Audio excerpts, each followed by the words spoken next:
convidar a Alessandra, da cidade de Guarulhos, para moderar aqui. Ela é membro do Conselho Administrativo da PEPREM.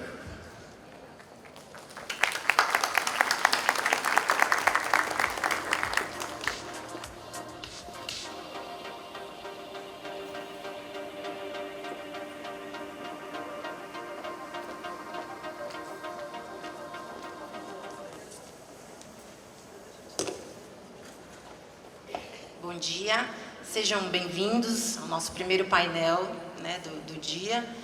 Em nome da PEPREM, agradeço a oportunidade de estar aqui apresentando, mediando o painel. E eu vou apresentar para vocês a nossa palestrante, né?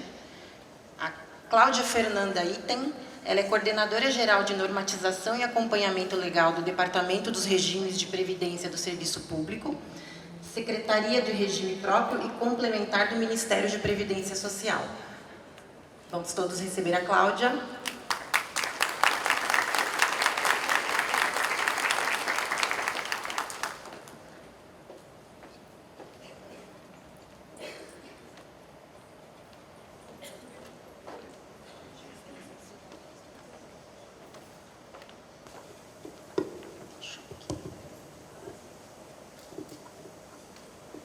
Bom dia, vou usar esse microfone, eu acho que fica mais próximo de vocês.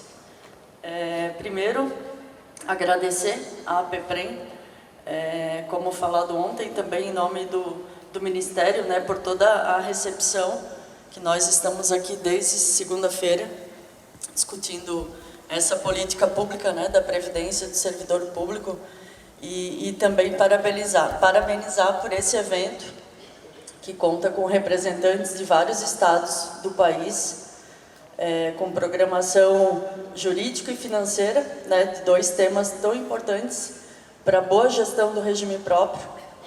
E a cada ano que passa, esse evento se consolida no calendário dos regimes próprios.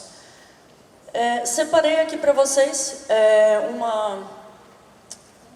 um tema, né, que está no nosso dia a dia, a normatização e o acompanhamento legal dos regimes próprios, que são competências, né, da Coordenação Geral de Normatização e Acompanhamento Legal, que eu estou à frente nesse momento lá no Departamento de Regime Próprio e Complementar do Ministério da Previdência Social.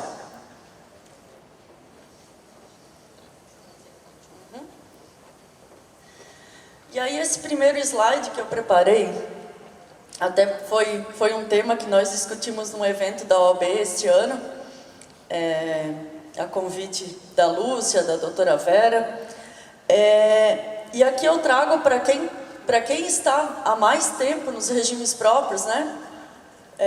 Como eu estou já há alguns anos, e eu vejo aqui tantas pessoas conhecidas, né, também, que já estão há algum tempo, então, e trabalham mais na área jurídica ou na área de benefícios, quanto nós já utilizamos essa fundamentação legal do parágrafo 12 do artigo 40, né, da Constituição Federal, que prevê que, além do disposto nesse artigo, né, que trata das regras de benefício do servidor, serão observados em regime próprio de previdência social no que couber os requisitos e critérios fixados para o regime geral de previdência social. Quanto nós já utilizamos, mas o que eu chamo a atenção é o quanto que nós, ao longo desses anos de evolução da regulamentação do regime próprio, a gente vem deixando de utilizar. Porque anos atrás tinha pouca regulamentação dos regimes próprios, e aí nós tínhamos que recorrer muito à regulamentação do regime geral. E por isso esse parágrafo 12, que muito já foi utilizado, cada vez mais ele vem sendo menos aplicado, justamente porque os regimes próprios estão ganhando essa robustez, né, na regulamentação, e isso requer cada vez mais que nós tenhamos atualizados, que nós estudamos mais a parte específica de regime próprio, e aqui está a doutora Vera, que também atua muito na área de regime geral, a doutora Magadá até comentamos, né, ontem à noite a gente vê alguns profissionais que atuam na área do regime geral e que às vezes confundem alguns conceitos, porque a área de regime próprio tem muita regulamentação, sim, regulamentação específica, e nós de regime próprio a gente tem que estar atualizado e conhecendo essas regras para bem aplicá-las, né, na gestão do nosso regime. E aí eu chamo a atenção dessa evolução da normatização e da regulamentação dos regimes próprios. Ao longo dos anos, nós tivemos, claro, a emenda constitucional número 20, lá de 98, a emenda constitucional 41, 2003, a emenda constitucional 47, 2005, e assim por diante, 70. Mas aí veio também a emenda constitucional número 103, e ela estabelece que os entes federativos com regime próprio podem estabelecer as suas próprias regras. Então, ela veio em relação a requisitos de concessão de benefício, de forma de cálculo, ela veio e disse o seguinte: essas regras valem para os servidores federais, e deu essa autonomia, desconstitucionalizou as regras de benefício previdenciário e deu autonomia para o ente federativo fazer as suas próprias regras. E aí vem um outro desafio para nós, regimes próprios, porque cada ente, e mais à frente eu vou passar um cenário para vocês de quantos entes já realizaram a sua reforma, mas aí cada ente federativo está fazendo as suas regras. Claro que, na sua grande maioria, a grande maioria das leis que estão chegando lá para nós, via sistema GESCOM, para validação lá do Ministério, elas estão adotando, os entes estão adotando, sim, a grande maioria das regras previstas na emenda 103. Mas, claro, a criatividade de alguns também aflora, né, ou uma regra outra específica, e está sendo um desafio também para os tribunais de contas, né, de eventos, de debates que a gente participa, porque a eles também tem esse desafio, porque cada ente concede um benefício numa regra e depois esses benefícios são submetidos a esse órgão de controle, né, que é o Tribunal de Contas, e aí eles precisam estar inteirados também das regras de benefício de cada ente federativo. Então é mais um desafio também para o servidor, mas de regime próprio, porque regime próprio discute essa alteração na lei local, e como o Narlon falou ontem, a quem ainda não fez a reforma local, em algum momento vai ter que fazê-la, porque nós temos hoje 1% apenas dos regimes próprios que não tem déficit atuarial, e o norte o que prevê lá o artigo 40, que é a busca do equilíbrio financeiro e atuarial. Então, quem ainda não fez a sua reforma da Previdência, em algum momento vai ter que parar e realizá-la, né? Claro que regime próprio, iniciativa do ente federativo, mas regime próprio que tem esse conhecimento específico da legislação, de benefícios, vai colaborar na discussão dessa proposta de reforma da Previdência.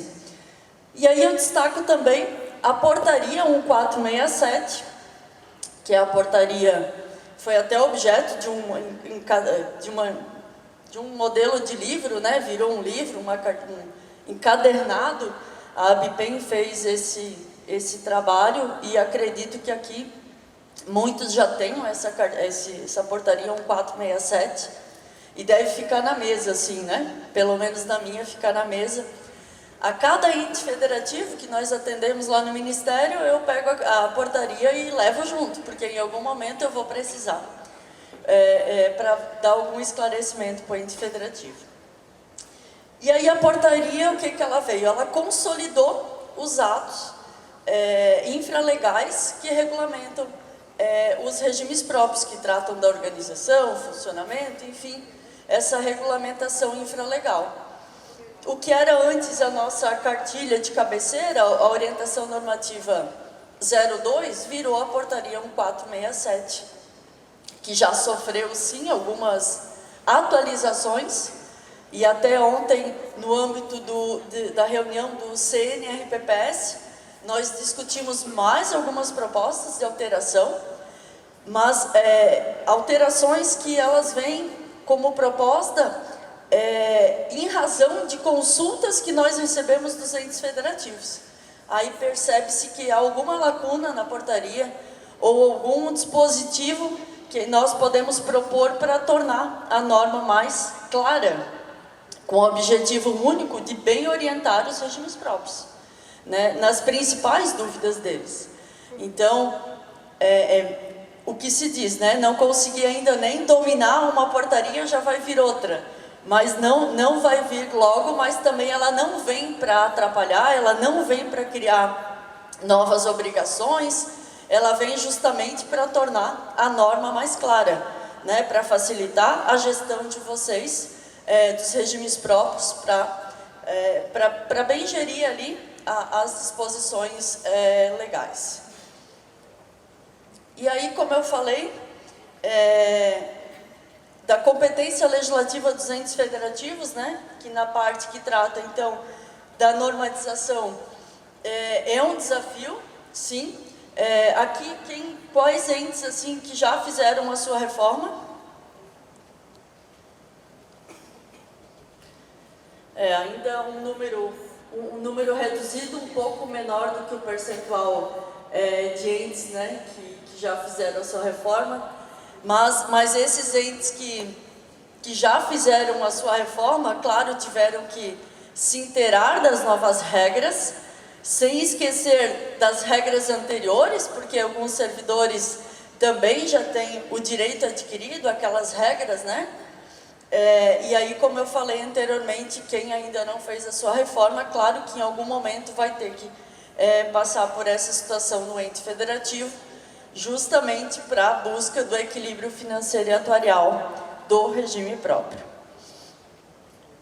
E aqui, falando um pouco em relação ao acompanhamento legal, de uma das atividades que nós realizamos lá no âmbito da Coordenação Geral de Normatização e Acompanhamento Legal, eu cito aqui critérios, né, critérios que são exigidos para fins de emissão do CRP, em razão das disposições que foram trazidas pela Emenda Constitucional 103, disposições essas de eficácia plena e aplicação imediata a todos os entes.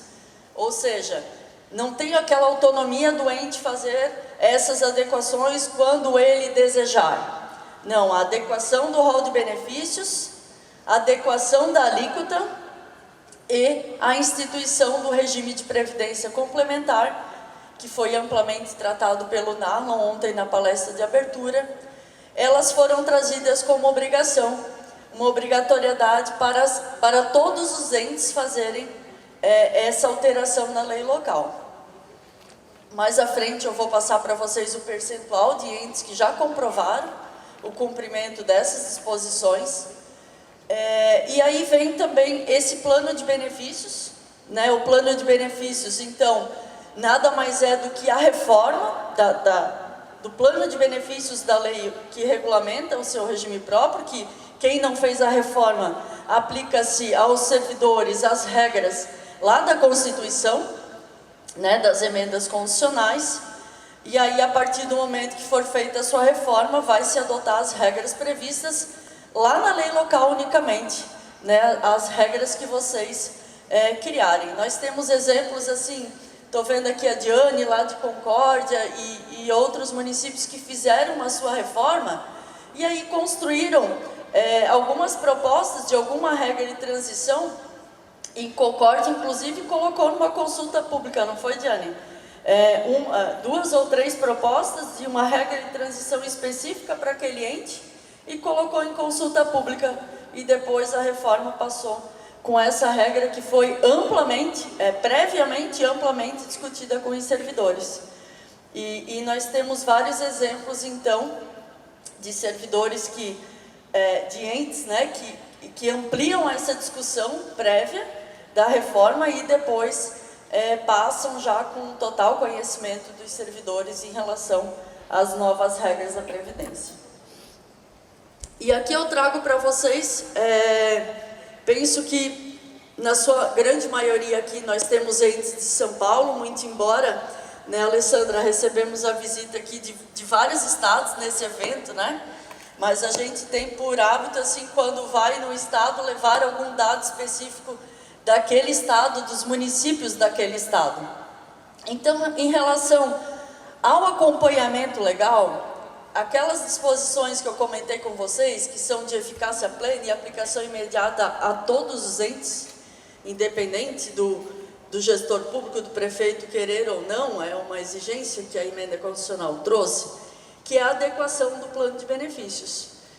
O que antes os regimes próprios, na sua grande maioria, acobertava os benefícios de aposentadoria, pensão, auxílio-doença, salário-maternidade, não pode mais. Aos regimes próprios somente podem gerir, custear benefícios de aposentadoria e pensão por morte. E isso desde a emenda constitucional 103. Mesmo assim, aqui de São Paulo, por exemplo, tem 4 entes federativos que, se acaso já realizaram a adequação da legislação, ainda não encaminharam a lei lá para validação do Ministério da Previdência. E aí são 14 entes federativos apenas. E aqui em São Paulo, salvo engano, nós temos 219 regimes próprios. Então são muito poucos, né, que precisam encaminhar essa legislação para comprovar o cumprimento desse critério que é exigido para fins do CRP. Então esses entes, eles estão irregulares nesse critério, e aí vale esse encaminhamento. Alguns acabam publicando a lei, mas muitas vezes esquecendo de encaminhar. E o encaminhamento se dá via GESCOM, que é um sistema único, que nós recebemos as consultas, recebemos a legislação dos entes federativos, e aí quem tiver essa lei desses entes federativos precisam fazer o encaminhamento para lá, para a gente fechar 100% aqui, como o Espírito Santo, né, Tati? Que já está ok, Santa Catarina, alguns outros estados já estão com 100% desse critério regular de todos os entes. Aqui também eu trouxe os entes federativos aqui do estado de São Paulo, no total de 16, também é um número pequeno ainda, mas que ainda precisam cumprir ou comprovar o cumprimento da observância dos limites de contribuição dos segurados e beneficiários, porque a emenda constitucional prevê lá que o servidor, que em caso de déficit no regime próprio, o servidor não pode ter a alíquota inferior à alíquota de contribuição do servidor da União. Né? Essa condição, esse limite, ele já vem desde a emenda 41, e aí esses entes federativos aqui, que constam aqui na apresentação, se caso já fizeram a adequação da alíquota, necessário que seja feito o encaminhamento lá para o Ministério da Previdência via sistema GESCOM, a exemplo do plano de benefícios. Aqui também, aqui já é um número reduzido, que é também lá da área, né, da Coordenação Geral de Normatização e Acompanhamento Legal. Então tem esses nove municípios ali que estão com alguma pendência ou alguma irregularidade no encaminhamento da legislação. São apenas 9 municípios, no total de 219. Então veja que aqui do estado, Alessandra, são poucos, né, que ainda precisam fazer um encaminhamento. Tá? Aqui também eu trouxe um dado importante, entes do estado aqui que ainda estão sem o contrato de prestação de serviços da compensação, que também é vinculada lá à coordenação geral e normatização, e aí são poucos entes também, são 8 que estão pendentes de contrato, são muito poucos, todos já firmaram o termo de adesão, mas precisa formalizar esse contrato com a Dataprev, porque nós sabemos que o recurso da compensação previdenciária é indispensável para os regimes próprios. Não tem como ficar sem o recurso da compensação, e sem o contrato o ente não consegue fazer esses requerimentos. E mais, se nós estamos nesse sistema de compensação, não tem como o ente ficar fora, porque um outro ente federativo pode ter requerimentos a fazer para aquele ente. Então é necessário que 100% dos regimes próprios estejam dentro do sistema do Comprev, para não prejudicar outro RPPS e, claro, para não se prejudicar, para não abrir mão de requerimentos de compensação previdenciária. Então são poucos pendentes. A Alessandra depois vai ficar com a apresentação, e aí até em âmbito de APPREM, né? O Daniel sempre nos ajuda, eu mando periodicamente para ele a relação, e ele sempre faz contato com alguns entes federativos e auxilia também nessa lembrança, né? Nessa lembrança de cumprimento de exigência que tem que ser feita.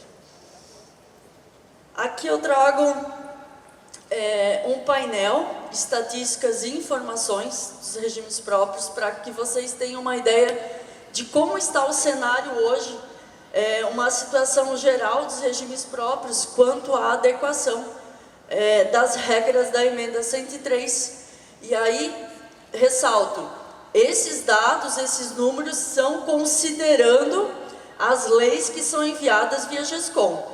Todas as leis que vocês publicam no ente federativo que sejam relacionadas à previdência, encaminhem via GESCOM, porque está lá na portaria 1467, o GESCOM é o único canal de recebimento de consultas e legislação do ente federativo para o Ministério da Previdência.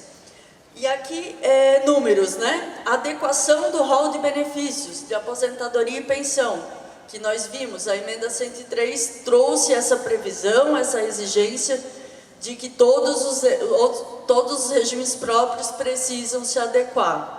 Nós já temos lá leis de 1976, entes federativos que já nos encaminharam a lei comprovando o cumprimento desse critério. Então, 92% dos regimes próprios hoje ativos já comprovaram o cumprimento desse critério.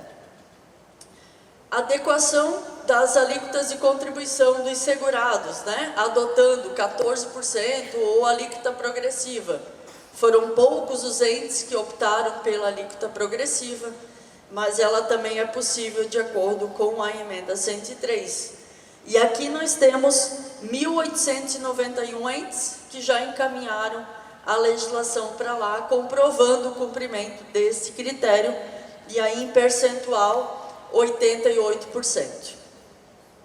E agora, em relação à reforma da Previdência, né, que como nós vimos, a emenda 103 veio e deu autonomia para o ente federativo fazer sua reforma, né, e deu essa autonomia, não tem nenhum prazo expresso, mas a gente sempre cita e lembra do próprio artigo 40, que fala do equilíbrio financeiro e atuarial dos regimes próprios. Então, se eu tenho um regime próprio deficitário, eu não posso fingir que o assunto não é comigo, eu tenho que parar e discutir as disposições da emenda 103 e discutir uma reforma da Previdência no meu âmbito local. E aí, as leis que nós já recebemos em relação à reforma, em relação a planos de benefícios.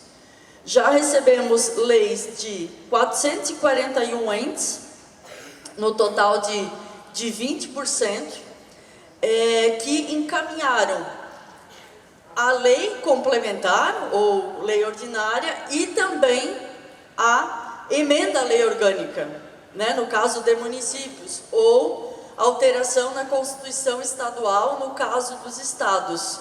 E por que isso, né? Porque a emenda constitucional, a partir do momento que ela desconstitucionalizou as regras de benefício, ela prevê o seguinte: altere-se, inclua-se a idade mínima em lei orgânica do município. E a lei orgânica é a lei maior no município. E no caso dos estados, a Constituição Estadual. Então ela trouxe essa exigência de previsão da idade mínima na lei orgânica de cada município.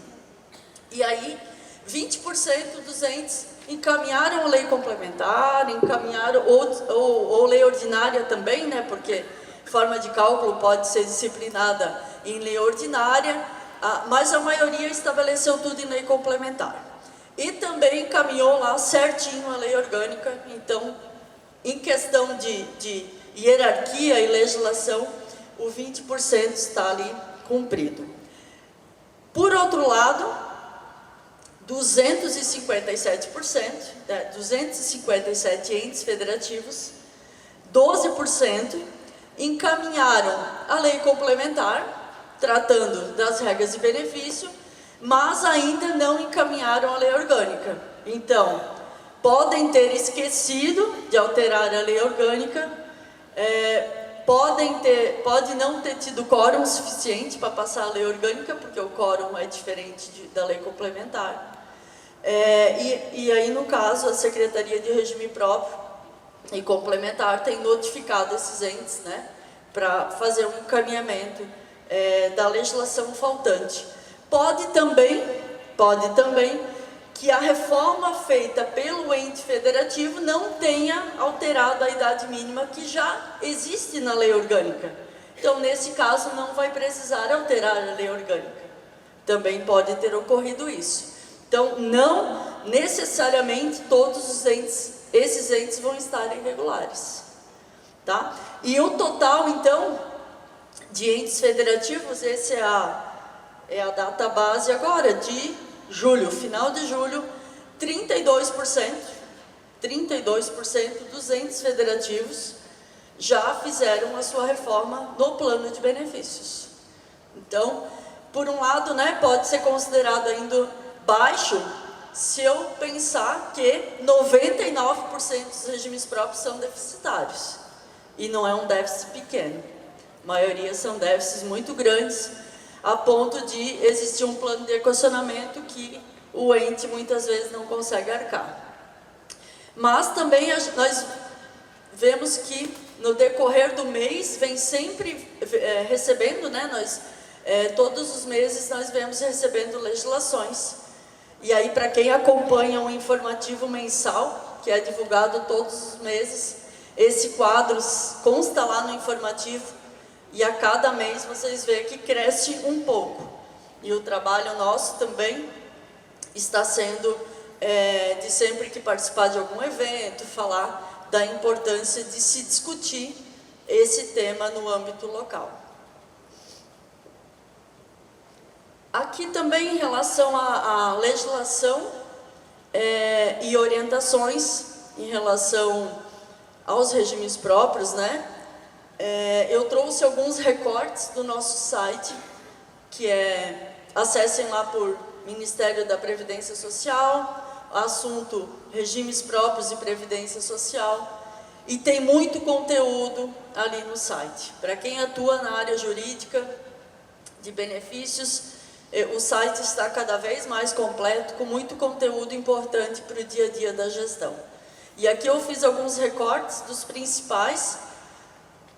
Emenda Constitucional 103, aplicação da emenda 103. Então tem lá um detalhamento sobre a aplicação da emenda 103 pelos entes federativos, o que aplica-se independente da alteração da lei local, o que requer uma alteração na lei local. Está lá bem detalhado como eu faço a aplicação da emenda 103 nos regimes próprios e no ente federativo. A consolidação da legislação, então é uma consolidação da própria portaria 1467, mas não só dela, né? Quando eu falo consolidação da 1467, é com outras portarias que já alteraram o 1467, mas aqui são todas as legislações que são aplicadas para os regimes próprios. Então é um arquivo bem legal para vocês baixarem ou deixarem esse link lá quicado, né, para o dia a dia de vocês. Julgamentos de interesse dos regimes próprios e dos servidores. Esse é um link recente, deve ter uns 3 meses.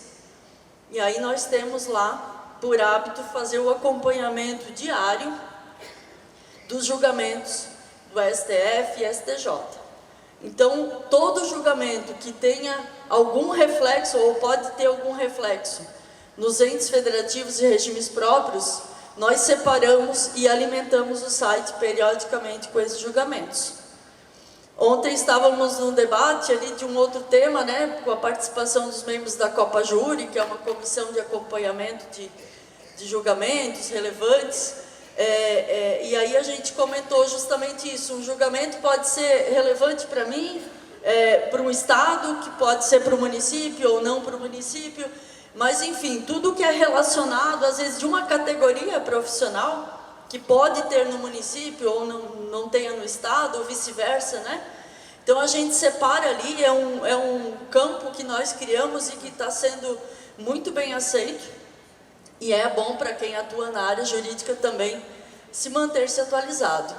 Já tive na outra ponta, a gente tem tanta demanda no dia a dia que não dá tempo de ficar acompanhando, né, os julgamentos da STF e STJ. Então, se agora lá nós temos condições de fazer esse acompanhamento, por que não divulgar para todos, né? Para que esteja mais acessível a todos esse acompanhamento. Então, é bem importante, ele é atualizado periodicamente, e também no informativo mensal, nós colocamos também os títulos dos julgamentos, mas na íntegra vocês acessam ali no site. Em relação às orientações dos regimes próprios, tem um campo específico de orientações, e aqui eu chamo a atenção, consultas, destaques GESCOM, né, o GESCOM, que é esse sistema que nós recebemos pedidos de consultas de vocês, são vários pedidos diários que nós recebemos, sai muito material bom de lá, muita resposta, assim, todas bem fundamentadas, né, em relação à coordenação geral ali de normas, e ali nós separamos por mês 10 respostas que nós consideramos que a dúvida do Augusto pode ser a dúvida da Edna, que temas mais comuns e que pode ser mais de interesse geral. Então são destaque de 10 consultas, mas lá no sistema GESCOM vocês conseguem consultar todas, né? O GESCOM ele tá passando por um processo é um projeto ainda de melhoria, porque o campo de pesquisa ele não é tão bom ainda, mas ele vai melhorar, então vai ser como esses sites de tribunais, assim, e aí vai ser mais fácil de fazer as consultas. Mas vocês conseguem fazer essas consultas, pular todas as consultas, e mesmo assim, nós destacamos no mês 10 consultas para dar uma divulgação mais ampla. Esclarecendo a portaria 1467, também é um canal recente, e aí nós pegamos assim, para ser bem sincero com vocês, muita coisa de grupo do WhatsApp, tá? Quando começa assim, pipocar muita dúvida de um tema, nós separamos aquela dúvida, e aí discutimos interno o seguinte, vamos falar sobre esse tema, porque está gerando muita dúvida, e aí nós separamos isso, e eventos também, a gente pega a informação e toma nota, e aí nós elaboramos esse esclarecendo a portaria. E aí trata de um artigo específico e explica aquele dispositivo legal. Então é bem bacana esse link também, para vocês fazerem o acompanhamento, e é um esclarecimento por mês, sai no informativo também, e nós atualizamos o site.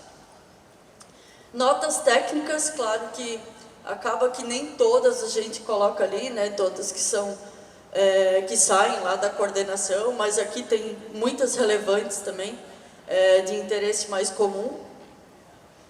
Notas explicativas, pareceres, resumo esquematizado dos critérios para concessão de benefício de aposentadoria nos regimes próprios, e aqui nós dividimos os links também, porque esse esquema, existe o esquema das regras anteriores à emenda 103, né, para quem ainda não fez a sua reforma da Previdência, ou para quem fez, mas o servidor tem direito adquirido às regras anteriores. Então é um esquema muito bom, alguns alguns RPPS, inclusive, colocam no seu site o link para esse esquema ali, né? Para quem não tem cartilha, para quem não tem conteúdo próprio no site, muitos utilizam esse link para bem informar o servidor das regras e benefício.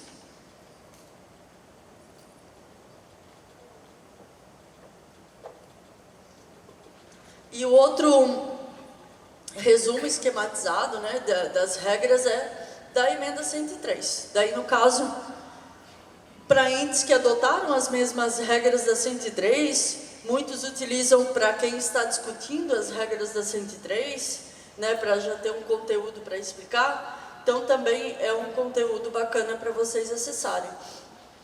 Além disso, tem modelos de legislação, né, modelo de emenda à lei orgânica, modelo de lei complementar, de reorganização do regime próprio. Tem modelos ali de lei também para vocês acessarem. Aqui, canais de atendimento e fontes de informação. Ministério da Previdência Social, regime próprio de previdência, vocês chegam nesse link aqui.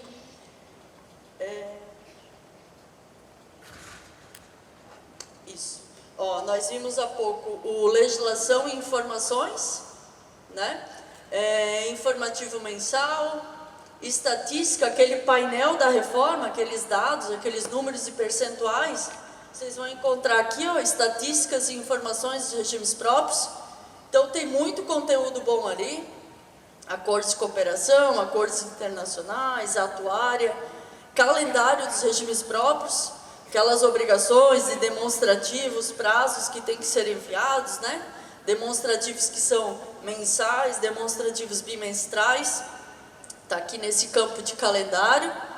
Inclusive, o calendário das salas de atendimento, né? Que tem, todos os dias tem por temas específicos, salas de atendimento.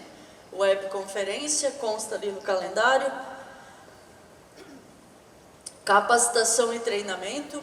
Recentemente nós fizemos uma capacitação sobre o BG Comprev, que é uma ferramenta de gestão do Comprev, né, que você consegue tirar relatórios gerenciais, que é muito importante que o usuário do Comprev passe esses relatórios para o dirigente do regime próprio, e esse, consequentemente, passe essas informações para o atuário, porque são relatórios gerenciais ali muito importantes, que tem que compor esse extrato do regime próprio.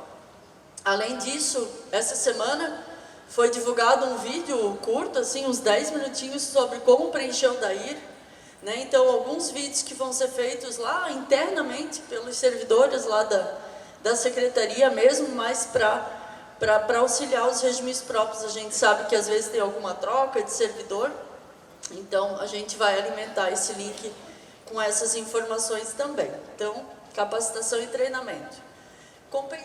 Compensação previdenciária, também todas as informações, todos os ofícios que saem, nova versão do sistema, está tudo ali nesse campo da compensação. Consultas públicas, recentemente divulgamos uma consulta pública da norma da compensação previdenciária. Então, tudo que é de consulta pública vocês vão acessar por ali. Contabilidade, demonstrativos, e-social, estatísticas e informações dos regimes próprios.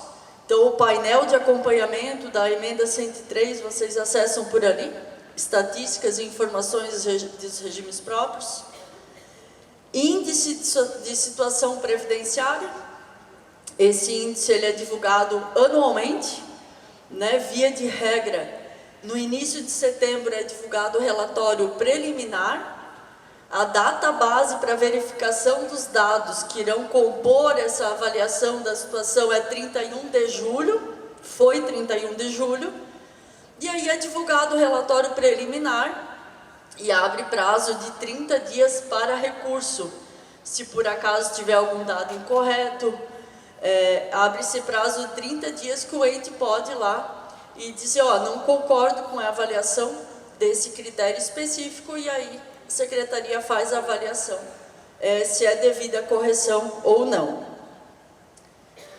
Então fiquem atentos, né? Porque provavelmente ali no início do próximo mês, no início do mês de setembro, é divulgado esse relatório preliminar. E é bem importante, Tati também, né, Tati, por conta, às vezes o que ocorreu, algumas situações, um dado de número de servidor lá no demonstrativo, e aí esse número de servidor estava equivocado, e eu utilizo esse dado de número de servidor do ISP para cobrar o contrato da compensação, e aí uma coisa leva a outra, e a avaliação do ISP, ele serve para o atuário considerar lá na avaliação atuarial.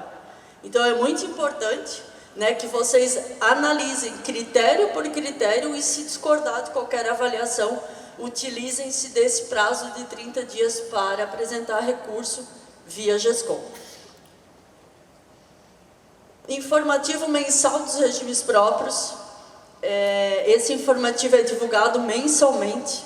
Estava até falando com as colegas ontem sobre o informativo, tudo que a Secretaria faz durante o mês, todos os atos relevantes, ali, importantes, vamos dizer assim, que são de interesse de todos os regimes próprios, compõem esse informativo, calendário dos eventos que a Secretaria participa, consta no informativo. Então, para quem ainda não recebe o informativo, passem lá na mesa de atendimento da Secretaria, passem o e-mail lá para o Wagner, para ele incluir no mail listing lá, na mala, para receber esse informativo todo mês.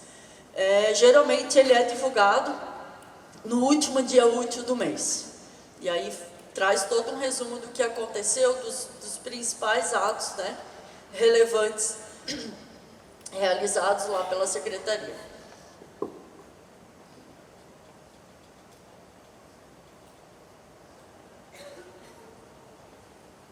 Como eu falei, ele também compõe os julgamentos do mês, esclarecendo a portaria, os dados ali de reforma de previdência pelos entes. Então, é feita essa atualização constante todos os meses. Investimentos, também conteúdo sobre investimentos, legislação e orientações, que a gente discriminou um pouco nesse slide anterior, nova previdência, regras da emenda 103, estão lá específicas, tem até uma apresentação sobre as regras da emenda 103, bem didático para quem está discutindo, né, a sua reforma local, pode pegar as regras por lá. Órgãos colegiados, prova de vida, que é uma ferramenta também à disposição dos regimes próprios, né, que não tem custo. Parcelamento especial, que foi trazido pela emenda 113, então ali também tem um relatório dos entes que fizeram uso desse parcelamento especial. Política de gestão de riscos institucionais, progestão, acompanhamento, quem já aderiu, quem se certificou, todo o acompanhamento ali também. Requisitos de dirigentes e conselheiros. Aqui também bem importante, porque a gente sabe que foi a Lei 13.846, lá de 2019, que trouxe essa exigência da certificação. Nós estamos em 2013 e em julho de 2024 vai passar a ser exigência. Então, o que tempo atrás, quando se construiu a certificação profissional, parecia-se um tempo distante, agora nós estamos a menos de um ano de passar a ser exigida a certificação profissional. Dirigentes, não só o presidente, no caso, dirigente máximo, os demais diretores, claro que não a totalidade, a maioria, mas os outros dirigentes também, conselheiros deliberativos, conselheiro fiscal, gestor de recursos e membros de comitê. Então aqui tem, dentro desse critério, requisitos de dirigentes e conselheiros, tem perguntas e respostas, tem um quadro informativo também, bem detalhado, de quem precisa se certificar e quando precisa se certificar. Então é bem importante que vocês orientem, né, para quem precisa se certificar, já busquem essa certificação e orientem a quem é necessária essa certificação. Sistemas também, aqui sistemas SIG, Comprev, alguns sistemas aqui vocês têm um acesso também. Aqui o informe externo que eu comentei com vocês, que é bem importante que seja feito esse acompanhamento dessas atividades, se sai alguma normativa nova, consta tudo ali. Então é bem importante essa leitura, e quem ainda não recebe e desejar receber, é só passar o e-mail lá no atendimento do Ministério. E quem quer ter acesso a outras versões também, estão todas ali no site.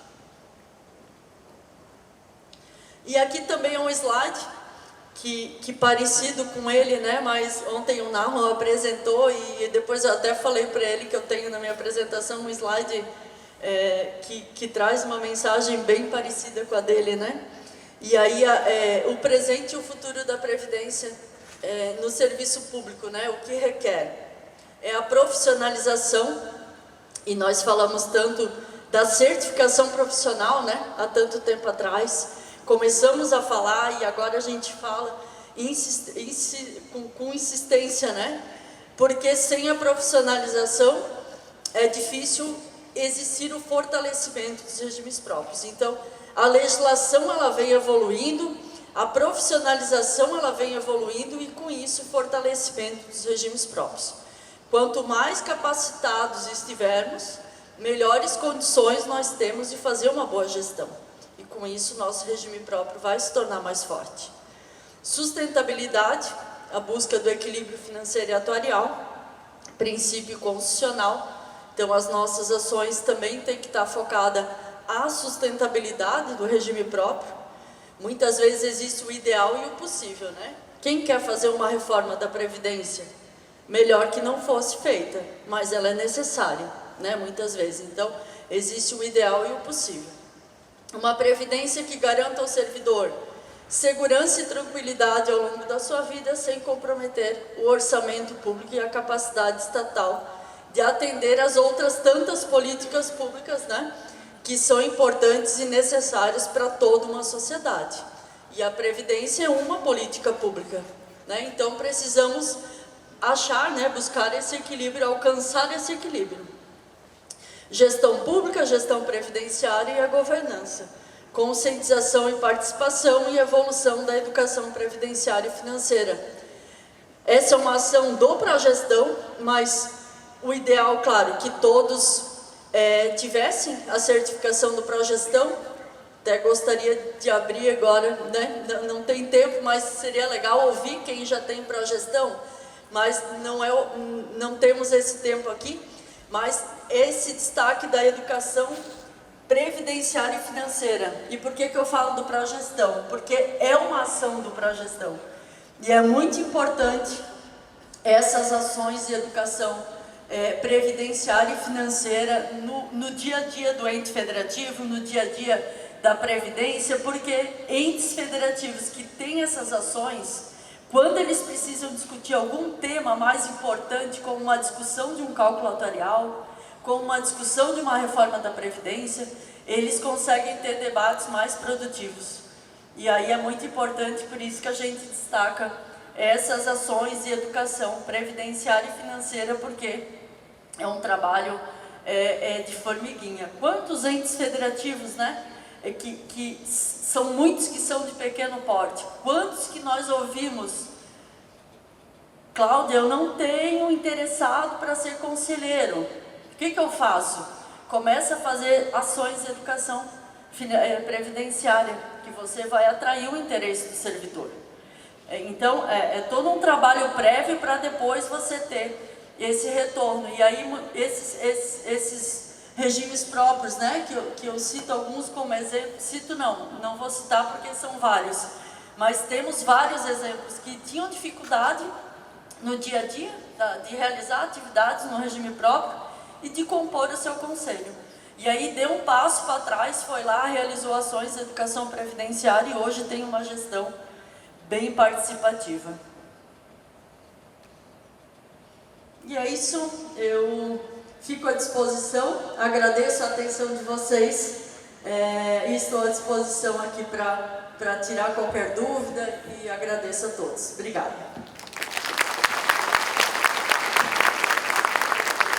Bom, a gente vai abrir uns minutinhos para perguntas. Alguém tem pergunta?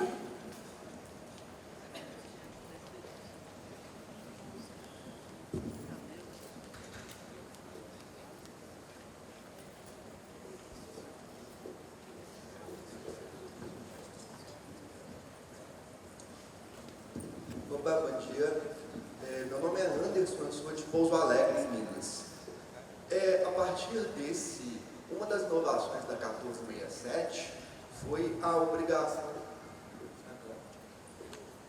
obrigação de você ter alíquotas mínimas de déficit no caso dos institutos deficitários, né? Você tem a obrigação, se eu não me engano, de 1/3 pelo menos da meta aplicada no déficit para 2023, 2/3 em 2024 e o total em 2025. Eu queria entender, a partir desse ano, esse ano de 2023, que é 1/3, eu imagino que quase todos ainda estejam cumprindo. Mas a partir do ano que vem, essa realidade deve mudar um pouco. Eu queria entender que tipo de punição pode haver e o que os conselhos eles podem fazer para o executivo implementar essas alterações. Anderson, o ponto é o plano de equacionamento do déficit, né? Então, existe um prazo fixado pela norma para pagar esse déficit. Quem fez a reforma da Previdência ganhou 10 anos a mais para pagar o déficit. Então, ganhou até 2065, foram 10 anos a mais que o legislador, a norma, né, a Secretaria disse o seguinte: quem fez essa reforma, que visa a busca do equilíbrio financeiro e atuarial, ganha 10 anos a mais. Só que em relação ao prazo para pagamento dos juros, ficou fixado até 2025. Então você tem razão, Anderson, é 1/3 2023, 1/3 2024, 1/3 2025 dos juros do déficit. Porque a norma diz o seguinte: o déficit tu ganha um tempo mais para pagar, mas pelo menos os juros do déficit tu tem que pagar até 2025. Já tem pedidos de entes federativos lá, feitos para a Secretaria, dizendo o seguinte: vocês estenderam 10 anos para pagar o déficit, mas não estenderam para pagar os juros, então essa alíquota está ficando muito alta, enfim, mas não tem nenhuma norma ainda sendo construída nesse sentido, então o que vale é isso mesmo, pagar os juros do déficit até 2025. Caso o ente não pague, ele vai ficar inadimplente, né? Quando você for mandar o DIPR, que é o demonstrativo de repasse, né? Vai estar lá que o ente federativo não vai ter pago aquela alíquota, né? Caso ele não pague, então ele vai ficar irregular. E aí, consequentemente, ele não vai conseguir ter o certificado de regularidade previdenciária, porque é um critério do CRP, né? Essa é a consequência para o ente federativo. Mais alguma pergunta? Bom dia, primeiramente agradeço aí a palestra. Não é bem uma pergunta, mas eu gostaria de ouvir a sua opinião sobre como a gente deve se posicionar por uma situação que tem ocorrido muito lá em Ribeirão Preto, né? Eu sou de Ribeirão. Desde que a portaria 467 foi instituída, a gente tem exigido, quando a gente recebe pedidos de inclusão de tempo, que as CTCs emitidas a partir de julho estejam exatamente como o modelo previsto na portaria. Então, toda vez que nós recebemos uma CTC emitida pós-julho que está diferente, nós notificamos o segurado e pedimos para que ele retifique. Mas tem acontecido principalmente em municípios pequenos e em alguns estados que eles dizem que eles não vão atender essa portaria, que eles sempre emitiram a certidão conforme o modelo antigo, que as informações que estão no modelo novo já estão no modelo utilizado, mas o modelo é completamente diferente. E recentemente até eu recebi uma reclamação na ouvidoria do Instituto, porque eu recusei várias vezes a CTC apresentada lá pela servidora, se não me engano era do estado de Minas, e o próprio estado fez uma reclamação na ouvidoria dizendo que nós não estávamos aceitando esse documento, sendo que ele tinha as mesmas informações. Então, assim, gostaria de ouvir alguma sugestão de postura, porque eu sempre oriento essas pessoas a buscarem informação, a entender, mas a dificuldade que a gente vê é que o segurado ele fica sem saber o que fazer, porque a gente exige um documento, ele vai no órgão, o órgão diz que o documento está certo e fica ali o processo um tempão, né? E a pessoa sem saber o que fazer e é uma situação bem complicada, porque parece que a gente está exigindo do segurado além do que é necessário. Obrigada. Obrigada. Nós temos uma especialista aqui em CTC, que vai dar uma palestra depois, a autora de livro, a doutora Vera. Mas em relação à CTC, ela está prevista, sim, na portaria 1467. Mas existia a portaria 154 de 2008, que também traz lá nos moldes, né? E aí cita nos moldes da portaria 154, a época que agora integra esse anexo da portaria 1467. Os regimes próprios utilizam esse modelo, o regime geral já utiliza um outro modelo, né? E aí tem que conter essas informações necessárias para você poder fazer uma averbação e depois poder fazer um pedido de compensação. Tem que ter averbação, homologação dessa certidão, né? E aí tem que ver também o que a legislação ali do ente prevê. A portaria que está sendo construída em relação à compensação previdenciária vai trazer detalhadamente sobre certidões, até quando você utiliza qual modelo, período, porque tem casos de certidões antigas também que não tinham um formato definido, né? Então é preciso, acho que a doutora Vera, não sei se quer fazer algum complemento em relação a isso, na palestra dela. Mas então, em relação a isso, o que serve a portaria 1467? Até nas competências, né, da Secretaria de orientar os regimes próprios é trazer esse modelo. Aí tem que ver de qual ente federativo que está vindo, ou se está vindo do regime geral, porque o regime geral ela tem esse outro modelo. De outro regime próprio, que não segue os moldes, mas traz essas mesmas informações que constam no modelo.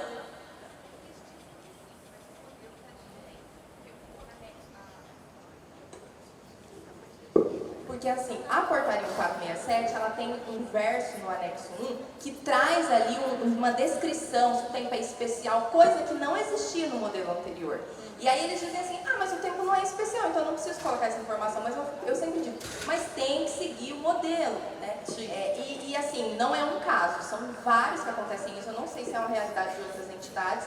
E aí, às vezes, o próprio órgão liga lá para reclamar porque a gente não está aceitando o documento que, segundo eles, tem a informação que precisa.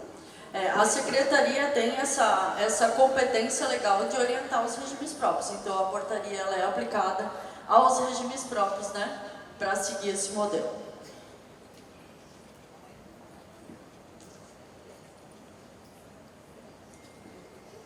Diane, quer falar alguma coisa lá da tua consulta pública de regra? Mais alguma pergunta, pessoal? Acho que dá tempo de mais uma, pelo menos. Indianara.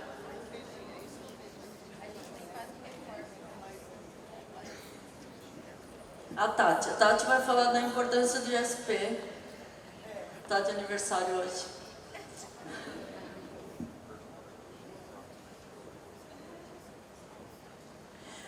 Pessoal, de todo modo, depois eu vou ficar na sala lá na mesa de atendimento e qualquer dúvida que tiverem também eu estou à disposição.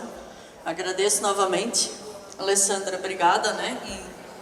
Em nome lá da Secretaria, do Departamento, obrigada pela oportunidade e parabéns novamente pelo evento. Bom, pessoal, eu que agradeço, Cláudia. Muito obrigada por compartilhar esses conhecimentos com a gente. É sempre muito bacana a gente ter a Secretaria de Previdência, o Ministério, junto com a gente para orientar. Eu costumo dizer lá em Guarulhos, sempre que a gente precisa, às vezes a gente perturba no WhatsApp, no e-mail, 6 horas da tarde, fim de semana, mas o pessoal da Secretaria sempre está muito prestativo, sempre atende a gente com muita rapidez. Muito obrigada mesmo. Que esse trabalho, né, continue evoluindo cada vez mais. Tá? Em nome da APPREM, né? Eu gostaria de te entregar uma lembrancinha em agradecimento ao compartilhamento dos seus conhecimentos.